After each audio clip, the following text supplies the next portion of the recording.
How's it going, everyone? Welcome to episode number 7 of the Fall Breakdown. In this episode, we're looking at 4 different videos. One is going to be a trip over a gate. Then we're going to be looking at a beautiful catch in cricket, followed by 2 versions of a slip and fall, one down a small hill and one down some wet stairs. So let's check it out. All right, in this one, we're looking at a lady tripping over a gate. Now, I'm really used to this maneuver, because with my son, I got to come in and out of the playpen all the time. And when you're stepping over something like this, the trick is to not assume you're gonna make it. You have to really pick up not only the front foot as you take that first step over, but that back foot, because your toe is hanging down. It can catch. And for this lady, it actually slid along that railing. So she couldn't pull it up high enough and slid along, tripping her. She tried to jump. You can see her try to hop right there, try to catch her balance, maybe reconfigure what her situation is and get out of it, but she didn't do it effectively. Now, good news is her fall was away from the kids, because she could have really tackled those children. So in this scenario, the best thing to do to prevent the fall in the first place is going to be, you take that first step over, make sure you have a solid footing, and then you actually purposely take your foot as you lift it and purposely have it hit whatever fence or gate you're stepping over, and then you take it and just drag it over. That way you know where the obstacle is, and you purposely use the obstacle and the feeling of it to get over it. If you're just assuming you're going to make it over, you have a full speed step, that's when a trip happens, because you're committing to something that you may not be quite ready to actually get over. Now, let's talk about the fall. She did a couple things not great here. First thing she did do good, stay away from the kids, right? You're going to protect them at all costs. But you can see that she keeps her bucket and the chalk presumably in her hand. Whenever you have something in your hands and you're actively falling, you got to throw those things off the line of the fall, or at least dump them behind you, because you never know what you're carrying. It could be something that is dangerous. It could be a sharp object. It could be something that can break and impale you, possibly. So you always want to get that off the line of your fall. That also frees up your hands, because then you can catch the ground and bring it down to you, slowing the momentum of the fall a little bit, allowing your body to act like a spring. She just kind of hit the ground pretty hard, used her arms a little bit, but with the bucket and the chalk in her hand, she couldn't really get ready. The other thing she could have done, if she was able to get that, her hands free, was actually to start to go towards the ground purposely. Could have took that right shoulder up top, and instead of slamming in the front of her, she could have tucked and allowed the body to roll, effectively unhooking that back leg and allowing her to roll outwards. So really, it all comes from just too much commitment in a scenario that you can't see the object. So you need to be able to feel it with your foot and drag that foot over the fence. And then just a really terrible fall right there. That could have been a broken wrist easily. And matter of fact, it possibly is. You can't really tell from the video what's going on. So really easy situation to avoid. Didn't do great on this one. This one is an awesome cricket catch. I mean, just beautiful textbook, and kind of using the roll safe principles of committing and lengthening the fall with a roll, not really using a pure technique, just kind of going with it. So this guy, I think it was Chris Wilkes, is catching the ball, just going into a barrel roll. He lands a little bit with his hands right there, and he gets in and he tucks and he gets to the shoulder, and he makes his whole body into a kind of a pinwheel and just rolls into that barrel roll. So really well done. And he also was able to roll out, hop back on his feet really quick, and he used that momentum to carry him all the way through. Just phenomenal, using all the falling principles that I teach really well. Not all athletes can do that. Okay, this one is going to be a slide down the hill, a wet area. So right off the bat, if you're ever in a situation like this, you just need to assume the ground is slippery and assume your shoes, your feet do not have the grip that you want. So it just increases the risk of a fall dramatically.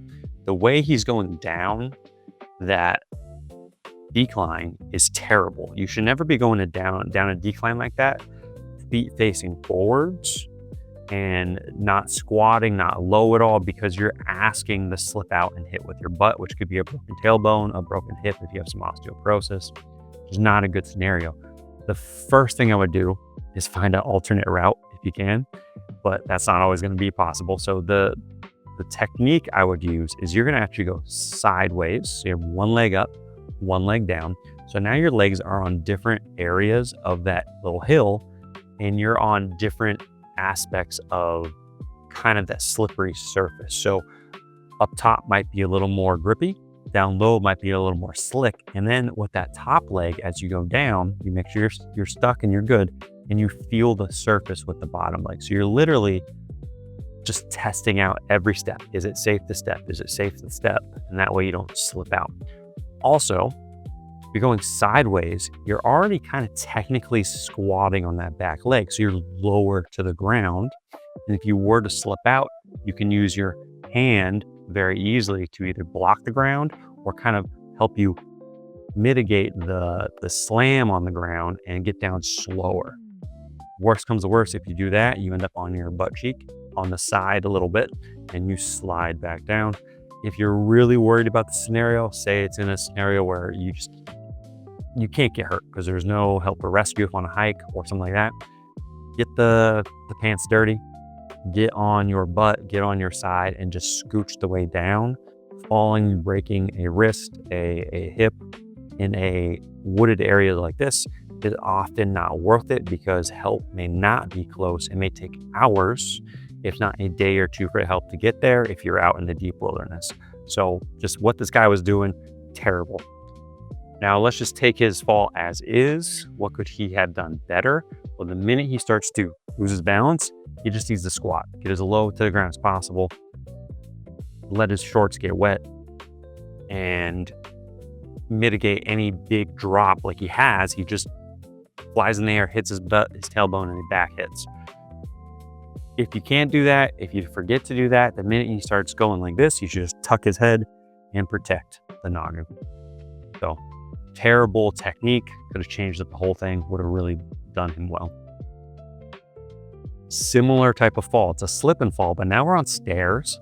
So the dynamic is a little different. It's not a smooth surface, it is stepwise going down, right?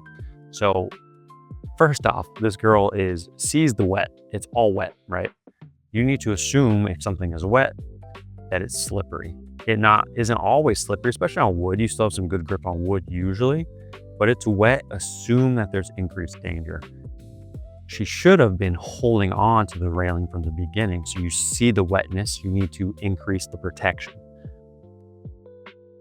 Again, in this scenario too, if we're assuming that something might be slippery, well, we're gonna hold on, and she can actually, again, turn sideways. She's going forwards like that last gentleman. So instead of going forward, you can turn sideways, both hands go on the rail, and then sidestepping down. Again, using that front foot to test the next surface, back foot for protection, because you should assume or already know that it is grippy enough if you're standing on it, and then you slowly hobble down. And in that scenario, you're really gonna prevent a fall entirely. When it comes to, if she continues to use the same technique and falls, it's a tough situation, because when you fall down stairs, they're jagged, right? You don't necessarily know if you're gonna land on an edge, if you're gonna land on a flat part. So she reached out to try to mitigate it. She put one hand down to try to slow herself down, and then the legs popped out. Not a terrible way to do this fall. She didn't try to put her hands behind her necessarily. They went more out to the side. Really good, protecting your limbs. And then you just kind of ride it out. You might even want to let some of the momentum take you down the stairs, as long as there's nothing dangerous in the way, so that now some of that impact is dissipated. But then you're also fighting how long is the stair set, because that might add more speed into the fall. So it's just a tough situation. In these situations, walk sideways. If you see it's wet, assume it's slippery. Use your front foot as you go sideways down the surface to test the surface, while the back foot keeps you protected if something is slippery. And if it's so slippery, like if this was an icy a winter morning and that's all ice and not water, just don't even go down the stairs or start on your butt and assume you're going to slide if you really have to get down for like work or something. Just don't even risk it. The minute friction is out of the equation, doesn't matter how good of a balancer you are, you're going to go down. So just meet the ground first on your own terms and prevent the fall entirely. So that was the fall breakdown, episode number 7. I hope you learned something. These are always fun for me to do because I'm looking at it through different angles. And I often, if I watch a video a few times, I see different things. And it's always curious how every situation is just a little bit unique. So if you learn anything, comment on the bottom of the video and have a great day.